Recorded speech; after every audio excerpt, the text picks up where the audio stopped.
அட ஏங்க பிரதர், எனக்கே எவ்வளோ பிரச்சனை போயிட்டு இருக்கு, இதில் நான் வேற பாக்கியவான்கள் சொல்றீங்களா? அம்மா சவுண்டு தான் கேட்குது. ஆமேன். வேதம் சொல்லுகிறது நீங்கள் பாக்கியவான்கள். இந்த நாளில் இந்த இடத்துல நீங்கள் கூடி வந்திருக்கீங்க இல்லையா? இந்த திருச்சபைக்குள்ளே உங்கள் கால்கள் பட்டிருக்கு இல்லையா? நீங்கள் பாக்கியவான்கள். ஆமேன். இன்னைக்கு நிறைய ஜனங்க வந்து அவங்களுக்கு தெரியல, அவங்க வரல. ஆனால் நீங்கள் வந்திருக்கீங்க இல்லையா? நீங்கள் பாக்கியவான்கள். ஆமேன். அல்லேலூயா. இது இந்த மலை பிரசங்கம் என்று இந்த பகுதியை சொல்லுவாங்க. இயேசு கிறிஸ்து குழந்தையாய் பிறந்து மனிதனாய் வளர்ந்து அவர் 30 வயதில் ஊழியத்தை தொடங்கும் போது முதல்ல செய்த பிரசங்கம் இதுதான். மலையில் போய் அவர் இந்த அதிகாரத்தில் வாசிக்கும் போது முதல் வசனத்தில் மலையின் மேல் ஏறினார்.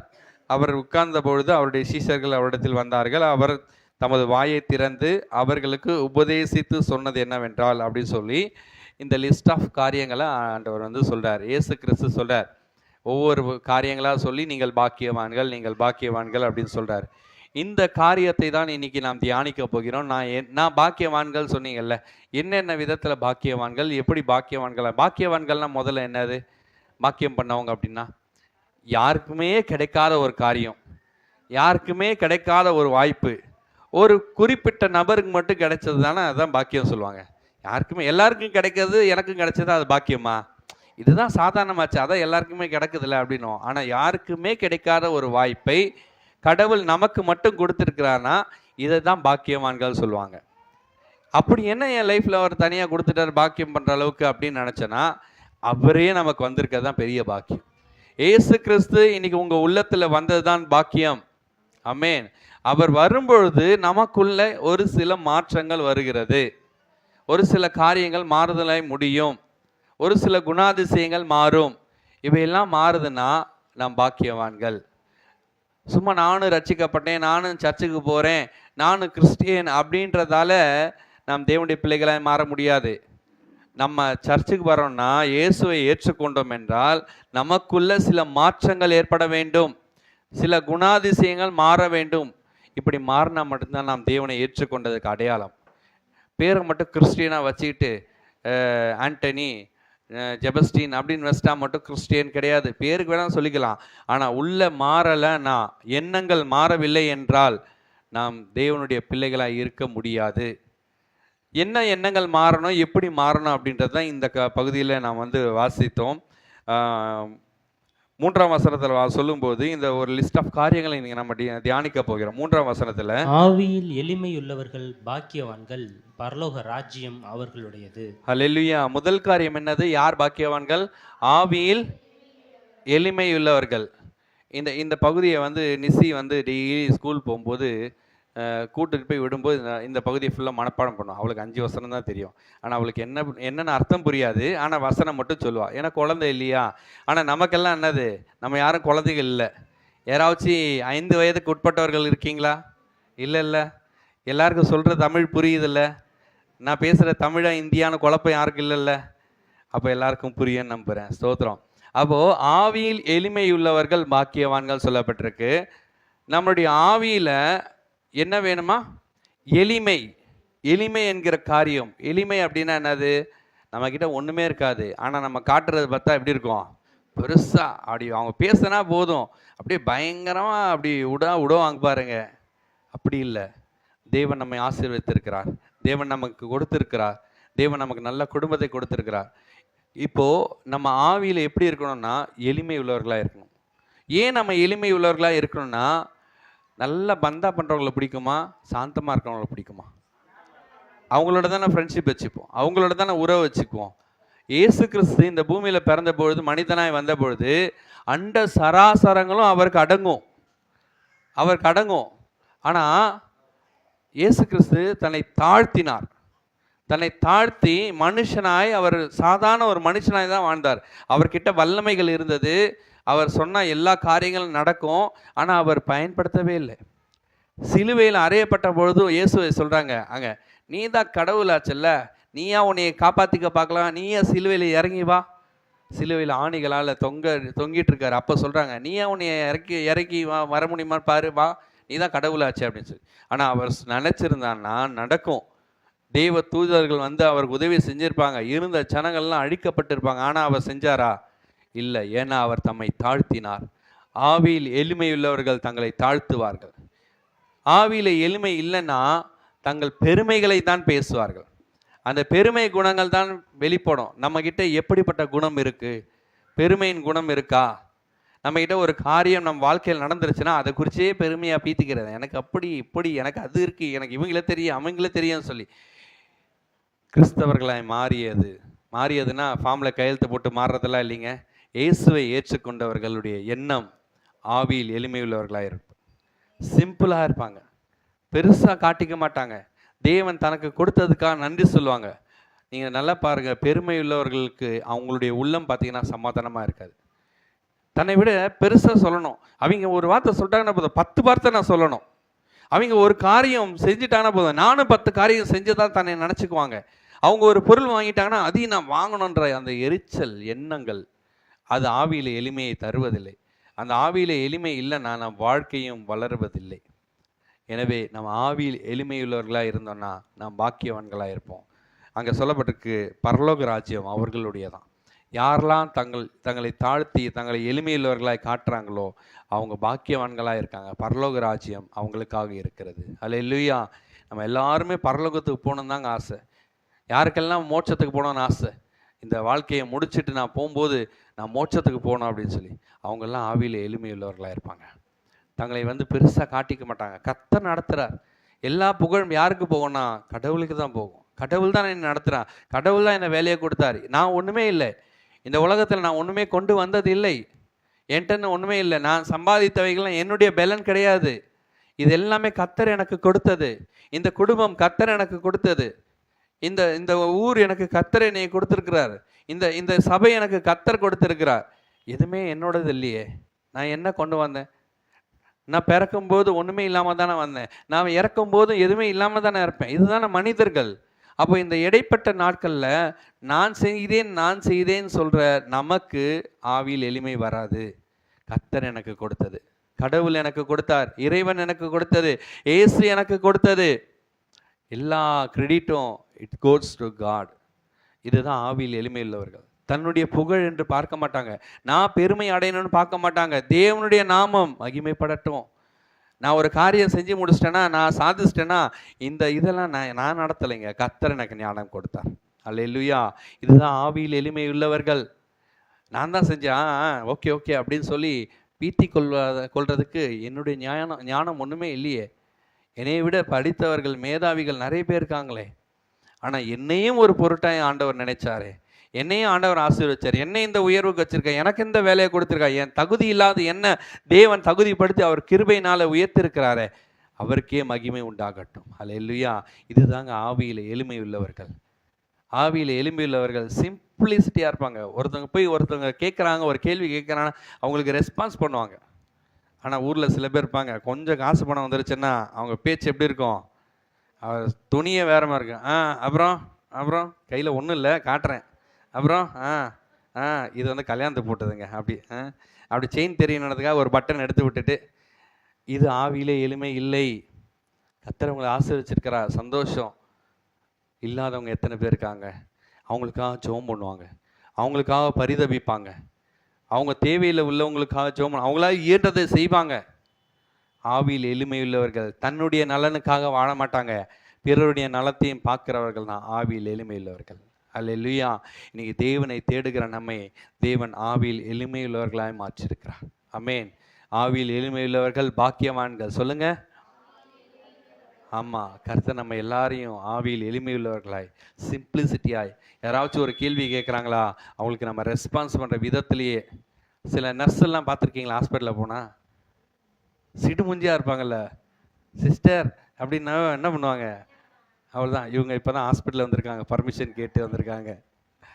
ஆண்டவர் ஸ்தோத்திரம். வாரதானே மிஸ் பண்ணிடக்கூடாதுன்னு உடம்பு சரியில்லை, ஒரு வாரமாக காய்ச்சல், ஆனாலும் கர்த்தர் அவங்கள பலப்படுத்தி இன்னைக்கு கூட்டிகிட்டு வந்து உட்கார வச்சிருக்கிறாரு. கையில் வெண்ஃப்ளானோடு வந்து உட்காந்துருக்காங்க. கர்த்தர் உங்களை ஆசீர்வதிப்பார். ஆலயத்திற்குள்ளே வந்தவங்களை தேவன் சுகப்படுத்துவார். ஆமென். அல்லேலூயா. இதுவே சில நர்ஸ்லாம் இருப்பாங்க, ரொம்ப கைண்ட் ஹார்ட்டாக இருப்பாங்க, கேட்குறதுக்கெல்லாம் பதில் சொல்லுவாங்க, ரொம்ப வந்து ஹெல்ப் பண்ணுவாங்க. அவங்க வந்து உடன்படிக்கை பண்ணுவாங்க. ஸ்கூல், காலேஜ் முடிச்ச உடனே, எல்லாருக்கும் நான் வந்து சேவை செய்யணும், எல்லாரோட நான் வந்து ஐக்கியமா இருக்கணும், என்னுடைய வார்த்தைகள் எல்லாம் எல்லாருக்கும் ஆறுதல் தரணும் அப்படின்னு சொல்லி கேண்டில் லைட் செர்மனின்னு சொல்லுவாங்க. முடிச்ச பிறகு. அப்போ அப்படி உறுதிமொழி எடுப்பாங்க. எடுத்துட்டு இங்கிட்டு வந்துருவாங்க. கொஞ்ச நாள் எக்ஸ்பீரியன்ஸ் கழிச்சு பார்த்தோன்னு வச்சுக்கயேன், கேட்குற கேள்விக்கெல்லாம் பார்த்தோன்னா, அவ்வளோதான் சிடுமூஞ்சியா இருப்பாங்க சில பேர். அது அவங்கள தவறு இல்லைங்க. அவங்க வந்து உள்ளத்துல காயப்பட்டிருக்காங்கன்னு அர்த்தம். அந்த காயத்தின் வெளிப்பாடு தான் அந்த வார்த்தைகளா இருக்கு. காயப்பட்ட உள்ளம் கொந்தளிச்சு பேசுற வார்த்தைகள். அவங்களும் பாவம் தான். வேலை பளு அதனால. ஆனால் நாம் தேவனுடையவர்களா இருப்போமானால், நம்முடைய வார்த்தையே நிறைய பேர் குணமாக்கணும். அல்லேலூயா! ஆவியில் எளிமையுள்ளவர்கள் பேசக்கூடிய ஒவ்வொரு வார்த்தையும் இன்னொருத்தருடைய காயங்களை ஆற்றும். ஆமென். நான் பேஷண்ட்டை போய் ட்ரீட் பண்ணுவேன். இந்த போயிட்டு ட்ரீட்மெண்ட் கொடுக்கும்போது, அந்த ட்ரீட்மெண்ட்டு கொஞ்ச நேரம் தான். ஒரு 10 நிமிஷம், 1/2 மணி நேரத்தில அந்த ட்ரீட்மெண்ட் முடிஞ்சிரும். ஆனா, அவங்களோட உட்கார்ந்து ஒரு 1/2 மணி நேரம், 1 மணி நேரம் கதை பேசி, அவங்க டீ, காஃபிலாம் குடுப்பாங்க, ஜூஸ்லாம் குடுப்பாங்க. எல்லாம் ஒண்ணா குடுக்க மாட்டாங்க. தனித்தனியா தான் குடுப்பாங்க. அப்ப அதெல்லாம் குடிச்சிட்டு, அவங்களோட பேசிட்டு, அவங்களுக்கு ஆறுதலா பேசுவேன். அந்த வார்த்தை தான் அவங்களுக்கு காயத்தை ஆற்றும். அவங்க சொல்லுவாங்க, கடைசியா அவங்களுக்காக ஒரு ப்ரேயர் பண்ணிட்டு வருவேன். அப்ப சொல்லுவாங்க, "நீ பேசுனது ரொம்ப சந்தோஷமா இருக்கு" அப்படின்னு. அவங்க போய் டாக்டர்கிட்ட சொல்லுவாங்க, "இந்த தம்பியை எனக்கு அனுப்புங்க, ரெகுலரா அனுப்புங்கன்னு" சொல்லி. அப்போ நம்ம ட்ரீட்மெண்ட் டாக்டர்ஸ் கூட பாருங்களேன், எந்த டாக்டர் பக்கத்துல பேஷண்ட்டை உட்கார வச்சு, அவங்கள விசாரிச்சு, அவங்கள தொட்டு பார்த்து, இங்கிட்டு திரும்புங்க, அங்கிட்டு திரும்புங்க, கையை தூக்குங்க அப்படின்னு சொல்லி நம்ம யாரெல்லாம் சொல்றோம், அந்த டாக்டர்கிட்ட நிறைய பேஷண்ட் வருவாங்க. அங்க உட்காந்துட்டு, என்ன செய்யுது? ஆ ஆ போ அடிக்கல அப்படின்னா போவீங்களா? அந்த வார்த்தைகள் அந்த வார்த்தைகள் எப்போ வரும்னா, ஆவியில எளிமை இருந்தால் தான் அந்த வார்த்தை வரும். ஆவியில பெருமை இருந்தால் அந்த வார்த்தை வராது. இன்னைக்கு நான் சொல்றேன், உங்க கிளைண்ட்டோ, உங்க பிஸ்னஸ்லயோ நீங்க எவ்வளோ பொறுமையா பேசுறீங்க. இன்னைக்கு நிறைய பேர் தன்னுடைய கிளைண்ட் கிட்ட அவ்வளோ பொலைட்டா பேசுறாங்க. ஆனா அதே முகம் வீட்டில் காட்டுறாங்களா? கேள்விக்குறி தான். கம்முனு கடை, ஏத்து பேசாத, எல்லாம் எனக்கு தெரியும். ஆனால் அங்கே பிஸ்னஸில் போகும்போது, வேலையில் போகும்போது, சொல்லுங்கள் சார், ஓகே சார், குழஞ்சி குழஞ்சி பேசுகிறோம். யாரோ ஒருத்தருக்காக குழஞ்சி குழஞ்சி பேசுகிற நாம, நம்ம குடும்பத்தில் உள்ள உறவுகள், நம்முடைய இரத்த பந்தம், ஆனால் அவங்கக்கிட்ட பேசும்போது நம்முடைய உண்மை முகம் வெளிப்படுது. ஆவியில் எளிமை உள்ளவர்கள் மாற மாட்டார்கள். அங்கேயும் மாற மாட்டாங்க, வீட்லேயும் மாற மாட்டாங்க. வீட்டில் தான் உண்மை குணமே தெரியும். அல்லேலூயா! வீட்டில் பெரியவங்களை மதிக்க கற்றுக்குங்க. சின்ன பிள்ளைங்க எல்லாரும் பெரியவங்களை மதிங்க. பெரியவங்க கேட்குற கேள்விக்கு ரெஸ்பான்ஸ் பண்ணுங்க. அவங்க கேட்பாங்க ஒரு கேள்வி, அந்த தண்ணி எடுத்து கொடுமா அப்படின்னு, அப்படியே கண்டுக்காத மாதிரி போவாங்க. இல்லை செல் நோண்டிக்கிட்டே இருப்பாங்க. கேட்கவே கேட்காது அந்த வார்த்தை மட்டும். அப்படி இருந்துடாதீங்க. ஆவியில் எளிமை உள்ளவர்கள் கீழ்ப்படிவார்கள். அல்லேலூயா! பெரியவங்களை மதிப்பாங்க. சொல்லுங்க பாட்டி, சொல்லுங்க ஆச்சி, சொல்லுங்க தாத்தா, சொல்லுங்கம்மா நான் செய்கிறேன் அப்படின்னு சொல்லி. அவங்க ஆவியில் எளிமை உள்ளவர்கள். ஆமென். அவங்க பாக்கியவான்கள். பரலோக ராஜ்யம் அவர்களுடையது. அல்லேலூயா! இதுக்கு நேரம் ஓடிது, இன்னும் நிறைய இருக்கு. 2வது காரியங்கள் சொல்லப்பட்டிருக்கு 4ஆம் வசனத்துல. 2வது பாக்கியவான் யாரு? துயரப்படுகிறவர்கள் பாக்கியவான்கள், அவர்கள் ஆறுதல் அடைவார்கள். அல்லேலூயா! அவர்கள் ஆறுதல் அடைவார்கள். துயரப்படுகிறவர்கள் பாக்கியவான்கள். துயரப்படுகிறவர்கள்னா கஷ்டப்படுறவங்க. எதுக்காக கஷ்டப்படுறாங்க தெரியுமா? இதே வசனத்துல 10வது வசனம் வாசிப்போம். நீதி நிமித்தம் துன்பப்படுகிறவர்கள் பாக்கியவான்கள், பரலோக ராஜ்யம் அவர்களுடைய. ஆமென். என் வாழ்க்கையில் கஷ்டப்பட்டேங்கன்னு சொல்லி நிறைய பேர் சொல்லுவாங்க. ஏன் கஷ்டப்பட்டீங்கன்னு கேட்கும்போது, அவங்க குடும்பத்தில் உள்ள ஒருத்தருக்காக, அந்த குடும்பத்திற்காக இவங்க நிறைய கஷ்டப்பட்டிருப்பாங்க. என் தங்கச்சிகளெல்லாம் கட்டி கொடுத்தேன், நான் இன்னைக்கு இப்படி இருக்கேன். என் சொத்தெல்லாம் உங்களுக்கு கொடுத்தேன், நம்பி இருந்தேன், என்னை இப்படி பண்ணிட்டாங்க. குடும்பத்துக்காக நாயா உழைச்சேன், என்னை இப்படி பண்ணிட்டாங்க. கம்பெனியில், அந்த கம்பெனிக்கு நான் உண்மையாக இருந்தேன், என்னை தூக்கி போட்டுட்டாங்க. உண்மையாக இருக்கிற உங்களை துன்பப்படுத்துவார்கள். இதுதான் உலகம். ஒரு ஃபேஸ்புக்கில் ஒரு ஃபோட்டோ பார்த்தேன். என்றைக்குமே நேராக இருக்கிற ஆணி தான் சுத்தியலால் அடி வாங்குமா. வளைஞ்ச ஆணியை யாராவது அடிப்பாங்களா? நேராக இருக்கிற ஆணிக்கு தான் எத்தனை அடி விழும்? உள்ளே போகிற வரைக்கும் அடி விழுந்துக்கிட்டே தான் இருக்கும். அப்போது நம்ம நேர்மையாக இருக்கிறது உண்மையாக இருக்க தவறா அப்படின்னா இல்லை. அப்போ நேர்மையாக இருக்கவங்களாம் கஷ்டப்படுவாங்களா? ஆமாம், கஷ்டப்படுவாங்க தான். ஏன்னா உலகம் மாயை, பொய். இன்னைக்கு பொய்க்கு தான் இடம் இருக்குது. அப்போ நம்ம கஷ்டப்படுறது தான் கடவுளுடைய சித்தமானா இல்லை. நீங்கள் உண்மையாக இருக்கும்போது நீங்கள் கஷ்டப்படுறீங்கன்னா அதை கடவுள் பார்த்துக்கிட்டு தான் இருக்காரு. ஏற்ற காலம் வரும்பொழுது எல்லார காட்டிலும் தேவன் உங்கள் தலையை உயர்த்துவார். அல்லேலூயா! நீதி நிமித்தம் துன்பப்படுகிறவர்கள் பாக்கியவான்கள், பரலோக ராஜ்யம் அவங்களுக்காக வைக்கப்பட்டிருக்கிறது. ஆமென். அவங்க ஆறுதல் அடைவாங்க. ஆறுதல் அடையக்கூடிய நாட்கள் வருதுங்க. நீங்கள் உண்மையாக இருக்கீங்கல்ல, நீங்கள் வழி மாறாமல் இருக்கீங்களே, வழி தடம் மாறாமல் இருக்கீங்களே, இந்த உண்மை தன்மையை காத்து கொள்ளுங்க. எந்த காரணத்தை கொண்டும் என்னத்தரா உலகம் நம்மளும் இப்படியே போயிடும் போடா அப்படின்னு நினச்சி நீங்கள் மாறிடாதீங்க. உங்களுடைய உண்மை, உங்களுடைய உத்தமத்தில் நிலைத்திருங்க. நீங்கள் ஆறுதல் அடையக்கூடிய நாட்கள் வருது. அல்லேலூயா. கர்த்தர் நீதியை சரி கட்டுகிற நாள். நீங்கள் நன்மைக்கு செய்கிறது தக்கதாய் கர்த்தர் உங்கள் நன்மையை செய்வார். அதனால அவனும் அப்படி இருக்கான், நானும் இப்படி இருப்பேன், தீமைக்கு தீமையை சரி கட்டாதீங்க. அவங்க தீமை செஞ்சாலும் பரவாயில்ல, அவங்களுக்கு நன்மை செய்யுங்க. ஆமென். அதுதான் நம்முடைய குணாதிசயம். நம்மகிட்ட இருக்க குணம்லாம் இதுதான். நீ என்னை தீமை செய், நீ என்னை துன்பப்படுத்து, ஆனால் நான் உனக்கு நன்மை செய்வேன். ஆமென். உங்கள் மேலே இருக்க மேனேஜர்ஸ், மேல் அதிகாரிகள் உங்களுக்கு அழுத்தம் கொடுக்கலாங்க. உங்களை இன்னும் எக்ஸ்ட்ரா வேலை வாங்கலாம். வீம்புக்குனே வேலை வாங்குவாங்க, வீம்புக்குனே உங்களுக்கு ப்ரெஷர் கொடுப்பாங்க. ஆனால் வேதம் என்ன தெரியுமா சொல்லுது? முரட்டாட்டம் உள்ள உங்களுடைய எஜமான்களுக்கு கீழ்ப்படிந்திருங்க சொல்லுது. அவங்க பண்ணுறதெல்லாம் தவறுன்னு தெரியுது, தெரிஞ்சு வீம்புக்குனே பண்ணுறாங்க. எத்தனை நாள் பண்ணுவாங்க? அத்தனை நாள் நீங்கள் அடங்கியிருங்க. அடங்கி இருக்கும்போது கர்த்தர் ஏற்ற காலம் வரும்போது அவங்கள காட்டிலும் உங்களை உயர்த்துவார். அவங்களுக்கு மேலாய் கர்த்தர் உங்களை உயர்த்துவார். அல்லேலூயா. இந்த 2026 வருஷத்தில் கர்த்தர் சொல்லியிருக்கிற நாள் வரைக்கும் அடங்கியிருங்க. கர்த்தர் ஏற்ற நாளில் உங்கள் தலையை உயர்த்த போகிறார். நீங்கள் ஆறுதல் அடைய போறீங்க. குடும்பத்தில் செருப்பாக தேஞ்சு வேலை பார்த்துருப்பீங்க. உங்களுக்கு யாருமே கண்டுக்க மாட்டாங்க. சாப்பிட்டியான ஒரு வார்த்தை கேட்க மாட்டாங்க. செருப்பாக வேலை பார்த்துருப்பீங்க. தேஞ்சி தேஞ்சி ஓடி ஓடி உழைச்சி உழைச்சி கை காலெல்லாம் சோர்ந்து போய் உட்கார்ந்துருக்கீங்க. ஆனால் கர்த்தர் சொல்றார், நீங்கள் ஆறுதல் அடைவீர்கள். இந்த வருஷத்தில் நீங்கள் ஆறுதல் அடைவீங்க. He is the கம்ஃபோர்ட்டர். அவர் உங்களை திடப்படுத்துகிறவர். அவருடைய வார்த்தை உங்களை திடப்படுத்துது. ஆனால் ஒரு காரியம், அந்த இடத்துலேருந்து மாறிடாதீங்க.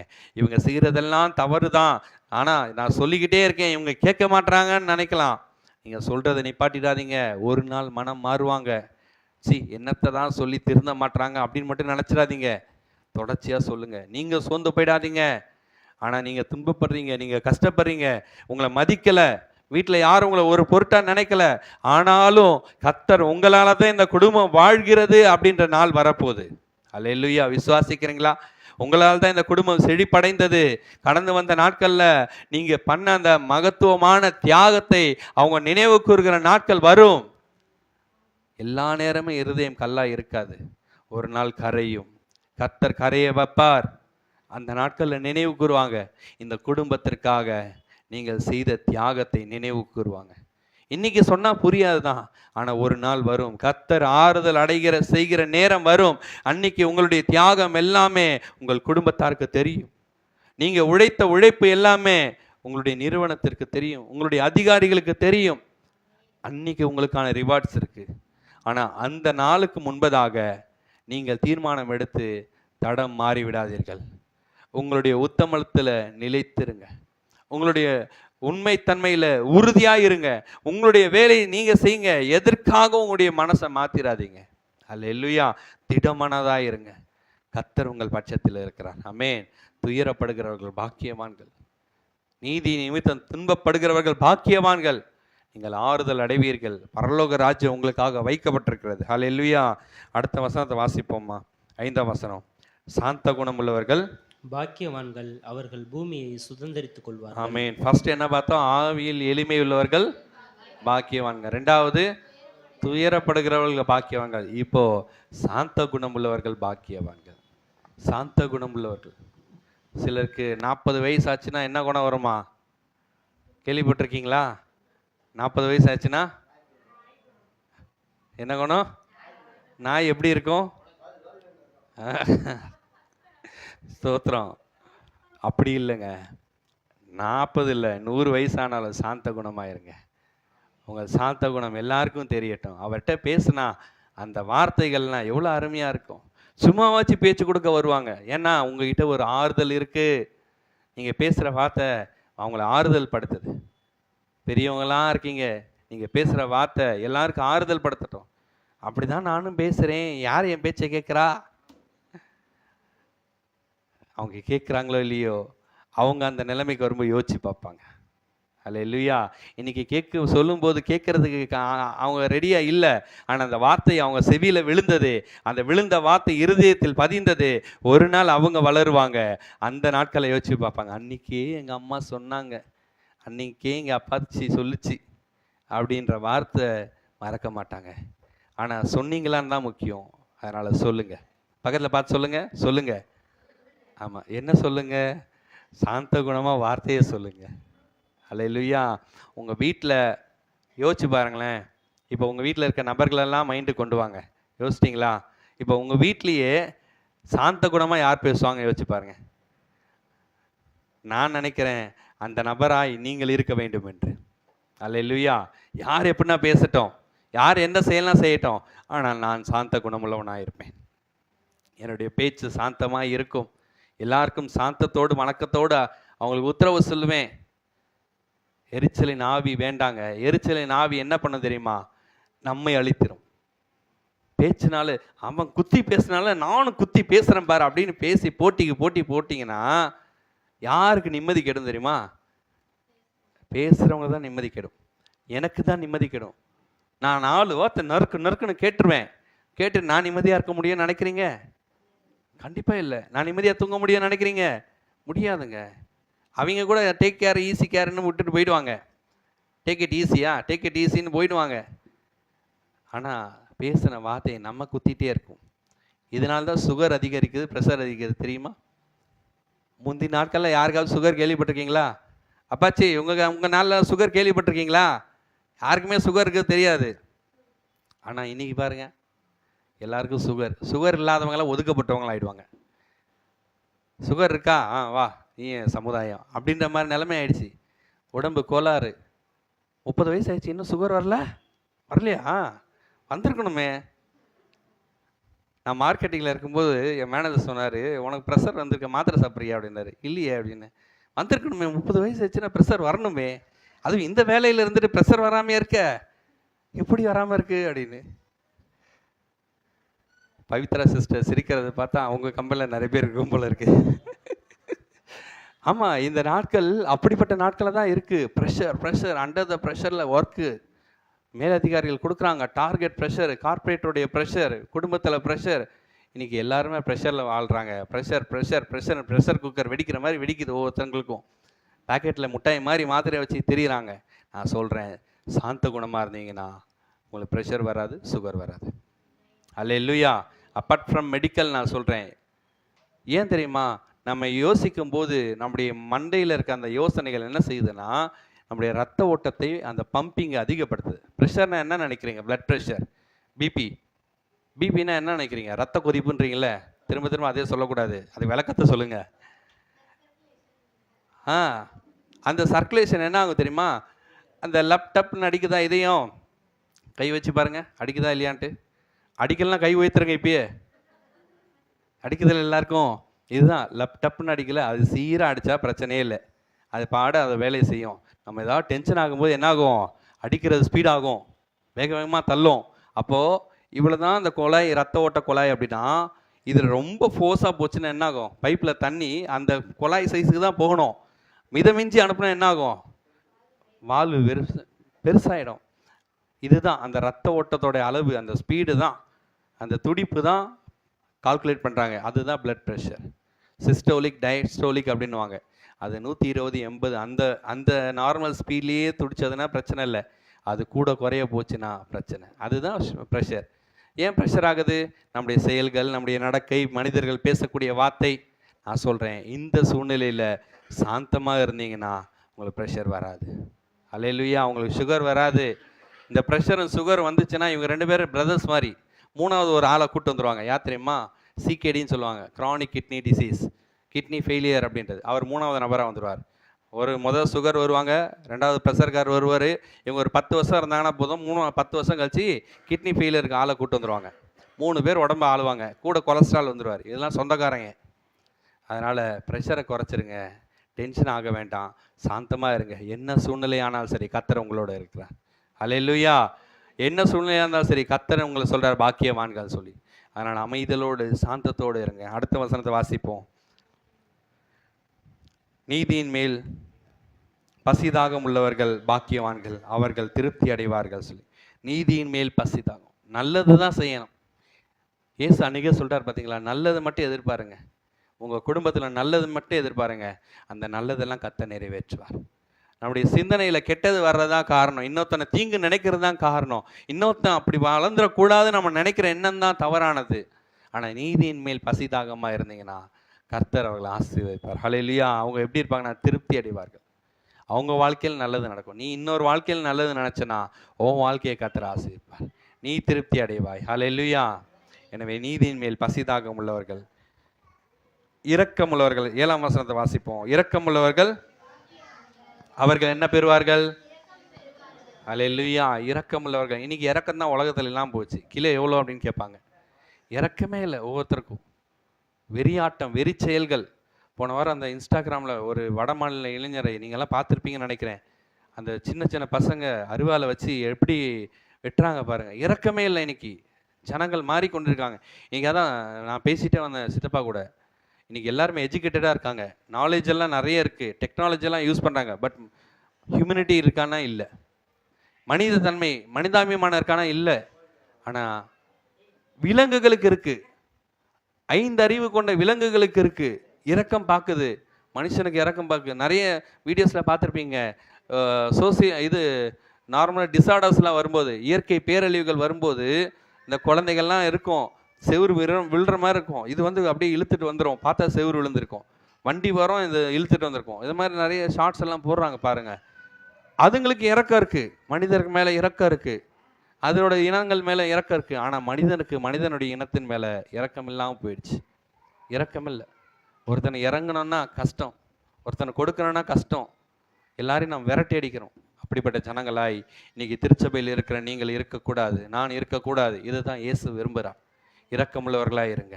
உங்களால் முடிந்த வரைக்கும் கஷ்டப்படுறவங்களுக்கு உதவி செய்யுங்க. எதுவுமே என்கிட்ட இல்லை, உதவி செய்ய மனசு இருக்கு, ஆனால் என்கிட்ட இல்லை, 4 வார்த்தை நல்லா பேசுங்க. அல்லேலூயா. 4 வார்த்தை ஆறுதலாக பேசுங்க.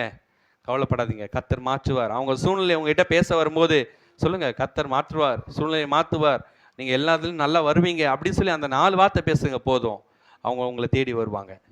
ஆமாம், எனக்கும் நான் அதே நிலைமையில் தான் இருக்குது, வந்துட்டு என்கிட்ட சொல்கிறதுக்கு அப்படின்னு மட்டும் சொல்கிறாதீங்க.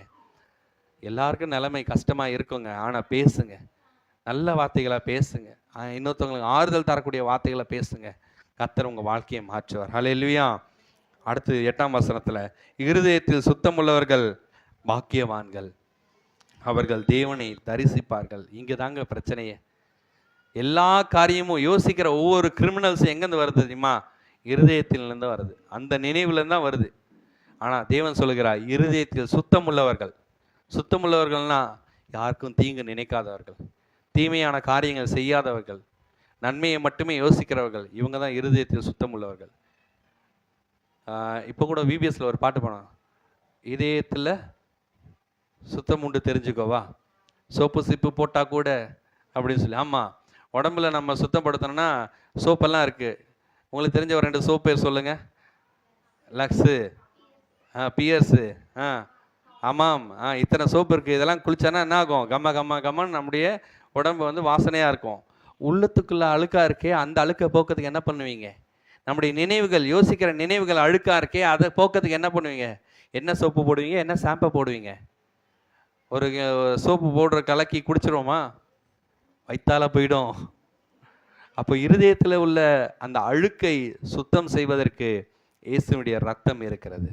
ஹல்லேலூயா. இயேசுனுடைய ரத்தத்தை யாரெல்லாம் சொல்றீங்களோ அவனுடைய இருதயத்தை தேவன் கழுவுகிறார். அவருடைய பரிசுத்த ரத்தம் நம்முடைய இருதயத்தை கழுவுகிறது, நம்முடைய இருதயத்தை சுத்தமுள்ளதாய் மாற்றுகிறது. அந்த சுத்தமுள்ள இருதயத்தில் தான் தேவன் வாசம் செய்வார். இயேசு கிறிஸ்து வாசம் செய்ய வேண்டும் என்றால், கடவுள் உங்கள் உள்ளத்தில் வாசம் செய்யணும்னா, எத்தனை பேருக்கு ஆசை இருக்குது என் உள்ளத்தில் இயேசப்பா இருக்கணும்னு சொல்லி? இயேசு வாழ்கிற இடம் ஒரு கோவில் தானே. அந்த கோவில் அழுக்காக இருந்தால் நல்லா இருக்குமா? இன்னைக்கு உங்களுடைய இருதயம் கோவில் தான். ஆனால் அழுக்காக இருந்தால் கடவுள் வாசம் செய்ய மாட்டார். அந்த அழுக்கான எண்ணங்களை எல்லாம் அகற்றி விட்டு தூய்மையான எண்ணங்களை உங்கள் உள்ளத்தில் கொண்டிருப்பீர்களானால் தேவன் வாழுவதற்கு ஏற்ற தகவமைப்பை நீங்கள் செய்கிறீர்கள். ஆமென். இருதயத்தில் சுத்தமுள்ளவர்கள், அதான் சொல்லப்பட்டிருக்கு, இருதயத்தில் சுத்தமுள்ளவர்கள் தேவனை தரிசிப்பார்கள். கடவுளை நாம் பார்க்க முடியும். உங்கள் உள்ளத்தில் தான் கடவுள் பேசுவார். உங்கள் இருதயம் ஒரு கோவில், உங்களுடைய சரீரம் ஒரு ஆலயம். இந்த ஆலயத்தில் ஆண்டவர் வாசம் செய்ய வேண்டும் என்றால் சுத்தமுள்ளதாய் பாதுகாத்து கொள்ளுங்க, பரிசுத்தமுள்ளதாய் பாதுகாத்து கொள்ளுங்க. எண்ணத்தில் சுத்தம் வேண்டும், செயலில் சுத்தம் வேண்டும், பேச்சில் சுத்தம் வேண்டும், நம்முடைய நாக்கில் சுத்தம் வேண்டும். ஹல்லேலூயா. இவங்கள் தேவனை தரிசிப்பார்கள். ஆமென். அடுத்த வசனத்தை வாசிப்போம். கடைசி வசனம் 9ஆம் வசனத்தை வாசிப்போம். சமாதானம் பண்ணுகிறவர்கள் பாக்கியவான்கள், அவர்கள் தேவனுடைய புத்திரர் எனப்படுவார்கள். ஆமென். இந்த வார்த்தையை சொல்லி முடிக்கிறேன். சமாதானம் பண்ணுகிறவர்கள். இன்னைக்கு சமாதானம் பண்றவங்க தான் ரொம்ப கம்மி. சண்டை மூட்டுறவங்க நிறைய பேர் இருக்காங்க. கோல் மூட்டுறவங்க நிறைய பேர் இருக்காங்க. ஆனா இந்த குடும்பத்துல நம்ம எப்படி இருக்கணும்னா சமாதானம் பண்ணுகிறவர்களா இருக்கணும். நல்ல பேர் எடுக்கிறதுக்காக அங்கேருந்து இங்கே கோல் மூட்டுறது நல்ல காரியம் இல்லை. ஒரு 2 பேருக்கு பிரச்சனை இருக்குது, குடும்பத்துக்குள்ள பிரச்சனை இருக்குன்னா அங்கே முதல் ஆளாய் நின்று சமாதானம் பண்ணுகிறவர்கள் நாம இருக்க வேண்டும். நம்முடைய வார்த்தை சமாதானம் செய்ய வேண்டும். நம்முடைய வார்த்தை சமாதானம் செய்ய இணைப்பு. அதனால தான் சமாதானம் வந்தால் தான் அங்கே இணைப்பு வரும். சண்டை வந்துச்சுன்னா பிரிவு வரும். பிசாசு சண்டையை கொண்டு வர்றான், பிரிவை கொண்டு வர்றான். ஆனால் தேவனோ சமாதானத்தை கொண்டு வரார், ஒரு இணைப்பை கொண்டு வரார். இன்னைக்கு உங்களுடைய குடும்பங்களில் நீங்கள் தேவனை ஏற்றுக்கொள்ளும் போது தேவ சமாதானம் ஆளுகிறது. அந்த தேவ சமாதானம் உங்கள் மேலே ஆளுகிறது. அப்போ உங்கள் மேலே தேவ சமாதானம் வந்துருச்சுன்னா நீங்கள் எப்படி மாறுவீங்க தெரியுமா? சண்டை செய்கிறவர்களாக இல்லை, சமாதானம் பண்ணுகிறவர்களாக இருப்பீங்க. சமாதானம் பண்ணுறது எப்படி? நமக்கு எதிராக எழும்பி வருவாங்க, நம்ம வீட்டில் உள்ளவங்களே எழும்பி வருவாங்க. அப்போ நம்ம என்ன செய்வோம்? சரி சரி அமைதியா சரி விடு போனது போட்டோம். இப்படி இருந்தால் எப்படி இருக்கும்? நீ என்ன இப்படி பண்ணுறது, நான் பண்ணுறது நியாயம் அப்படின்னு சொல்லி தன்னுடைய நியாயத்தை நியாயப்படுத்த பார்க்கணும் அப்படின்னு நினைக்கிறது சமாதானம் பண்ணுறது இல்லை. தவறு தன் மீது இல்லை என்றாலும் இந்த இடத்துல உறவு பாதிக்கப்படக்கூடாது என்பதை அறிந்து சமாதானம் பேசணும். அல்லேலூயா. இல்லைங்க, நான் நினைச்சது தான் கரெக்ட், அவங்க தப்பு செய்கிறாங்க, இதை நான் நிரூபிப்பேன், இதுக்கு நான் எவ்வளோ வேணாலும் முயற்சி பண்ணேன், எவ்வளோ வேணாலும் பேசுவேன், அவங்களுக்கு புரிய வைப்பேன் அப்படின்னு சொல்லி நீங்கள் சொன்னீங்கன்னா குடும்பங்கள் 2ஆய் போகும். நீங்கள் சொல்வது தான் சரி, நீங்கள் சொல்கிறது நினைக்கிறதெல்லாம் சரிதான், ஆனால் அது புரிய வைப்பேன் நீங்கள் நினைக்கிறது தவறு இல்லை. ஆனால் புரிந்து கொள்ளக்கூடிய மனநிலையில் அவங்க இல்லைன்றதை நீங்கள் புரிஞ்சுக்கணும். முதல்ல நீங்கள் சொல்கிறது சரி அப்படின்றத அவங்க புரிஞ்சுக்கிட்டா அந்த நிலைமையே அங்கே இல்லையே. நீங்கள் சொல்வதை அவங்களுக்கு புரிந்து கொள்ள முடியலை. அப்போ யார் அட்ஜஸ்ட் பண்ணணும்? நம்ம தான். இப்படியே சொல்லுங்கள், எத்தனை நாள் நானே அட்ஜஸ்ட் பண்ணிட்டு போகிறது அப்படின்னு நினைக்கலாம். ஆனால் சொல்கிறேன், உங்கள் வீட்டில் சமாதானத்துக்காக நம்ம எவ்வளோ தூரம் வேணாலும் இறங்கி போகலாம். அல்லேலூயா. ஏன் தெரியுமா? சமாதானம் பண்ணுகிறவர்கள் தேவனுடைய புத்திரர், கடவுளுடைய பிள்ளைகள். கடவுளுடைய பிள்ளைகள் சமாதானம் பண்ணுவாங்க. நம்ம மனுஷனாய் அந்த இடத்துல இல்லாமல் கடவுளுடைய ரோல் ப்ளே பண்ணுங்க. இயேசு கிறிஸ்து தன்னை சிலுவையில் ஒப்பு கொடுப்பதற்கு காரணமாக இருந்த யூதாஸ் காரியத்தை மன்னித்தாரா இல்லையா? உயிரே போச்சே, ஆனால் மன்னித்தாரா இல்லையா? இன்னைக்கு நம்ம குடும்பத்தில் உள்ள நபர்கள் அவ்வளோ கொடூரமானவர்கள் கிடையாது, அவங்கள நம்ம மன்னிக்கலாமே. நாம் செய்த தவறையெல்லாம் தேவன் மன்னித்தாரா இல்லையா? நம்ம குடும்பத்தில் அவ்வளோ பெரிய தவறு பண்ணலையே, அவங்கள மன்னிக்கலாமே. அல்லேலூயா. இன்னைக்கு நம்ம குடும்பத்தில் நீங்கள் நம்ம வீட்டுக்கு போகும்போது ஒவ்வொருவரையும் மன்னிங்க. பேசுகிற நபர்கிட்ட பேசுங்க. யார்கிட்டலாம் சண்டை போட்டிருக்கோமோ எல்லாத்தையும் போட்டுட்டு சமாதானமாக இருங்க. உங்களுக்கு விரோதி எத்தனை பேர்னா கை காட்டவே கூடாது, யாருமே இல்லைன்னு சொல்லணும். அல்லேலூயா. அதுதான் அன்பு, தெய்வ அன்பு. நம்ம சமாதானம் பண்ணுகிறவர்களாக இருக்கணும். நம்ம குடும்பத்தை இணைக்கிறவர்களாக காணப்பட வேண்டும். அப்போ தான் நாம் தேவனுடைய பிள்ளைகள் என்று சொல்லப்படுவார்கள். நீங்கள் பாக்கியவான்களாக இருப்பீங்க. ஆமென். ஆனால் ஒரு காரியம் என்ன தெரியுமா? யார் வீட்டில் சமாதானம் பண்ணுறாங்களோ அவங்க ரொம்ப கஷ்டப்படுவாங்க, அவங்க ரொம்ப துன்பப்படுவாங்க. ஆனால் ஒன்று என்ன தெரியுமா? அவங்க தான் குடும்பத்திற்கு தலையாக இருப்பார்கள். அல்லேலூயா. தன்னை தியாகம் செய்வார்கள், தன்னுடைய வாழ்க்கையை தியாகம் செய்வார்கள், தன்னுடைய மகிழ்ச்சியை தியாகம் செய்வார்கள். மற்றவங்க கஷ்டப்படுறதை பார்க்க மாட்டாங்க, அவங்க சந்தோஷமாய் வாழணும்னு நினைப்பாங்க. இப்படிப்பட்ட உள்ளம் உடையவர்களாய் ஒரு நல்ல ஒரு இன்னசென்ட்டாக இருப்பாங்க அவங்க. அப்படிப்பட்ட நபரை நாம் காணப்பட வேண்டும். அல்லேலூயா. தேவன் இதை விரும்புகிறார்.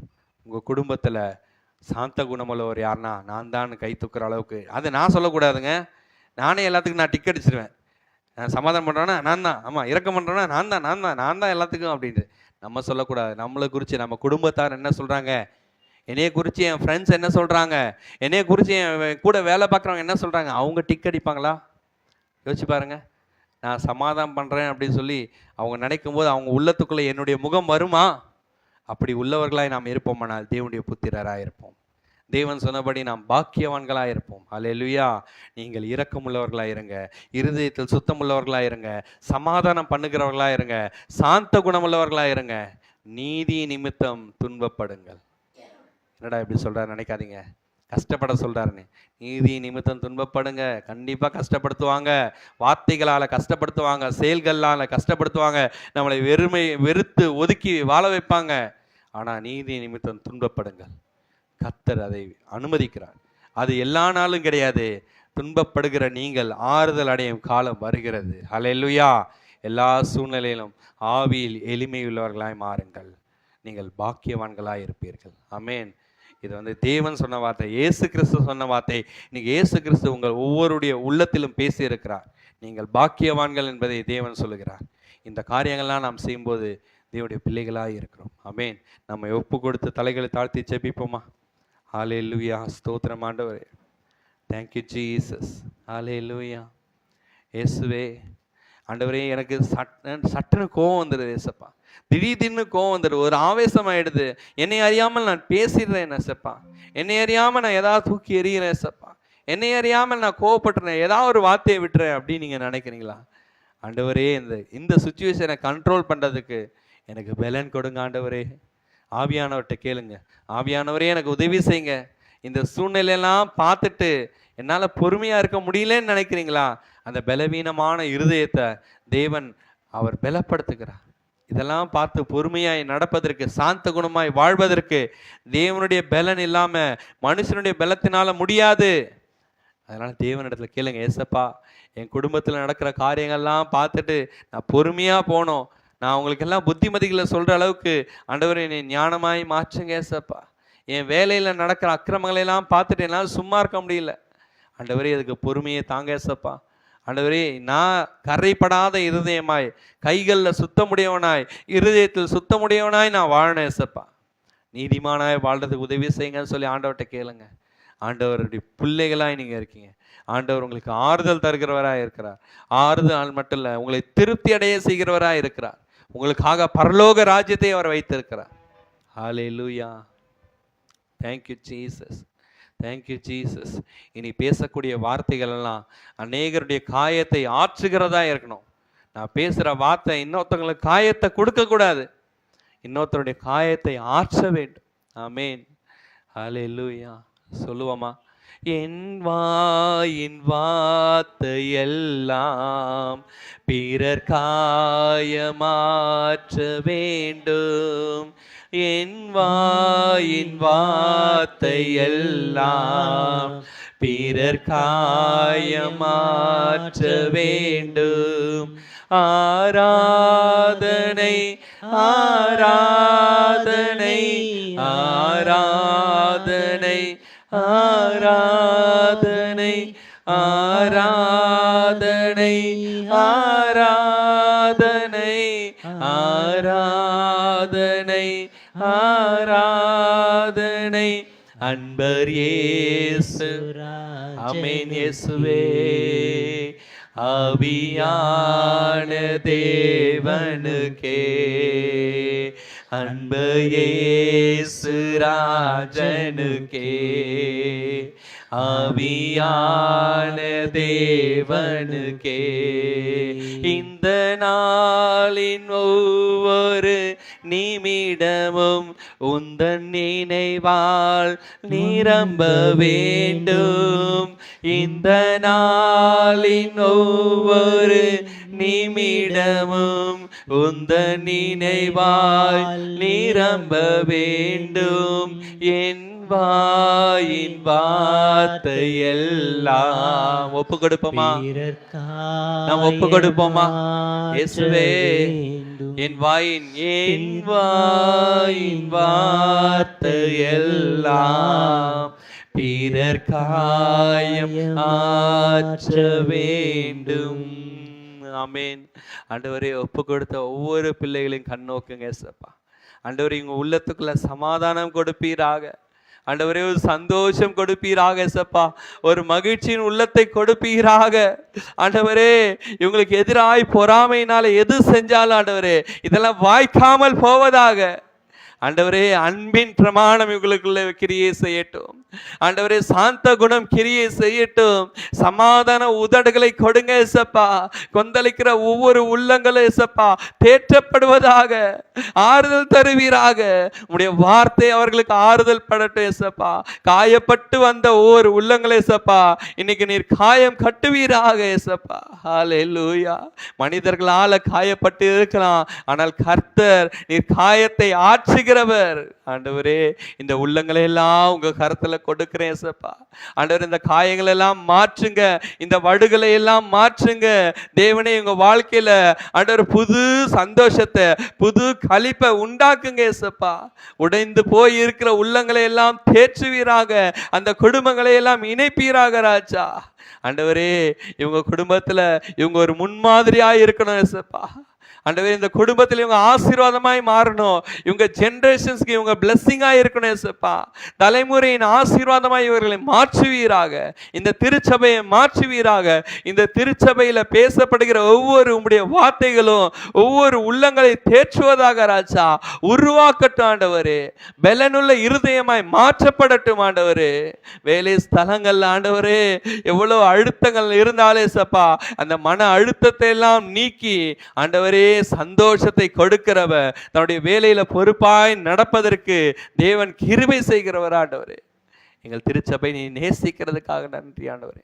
உடைய வார்த்தைகளை கொடுத்து எங்களை திடப்படுத்துவதற்காக நன்றி செலுத்துகிறோம் ஆண்டவரே. இந்த வேலையில வந்த ஒவ்வொரு பிள்ளைகளையும் ஆசீர்வதிக்கிறேன் சப்பா.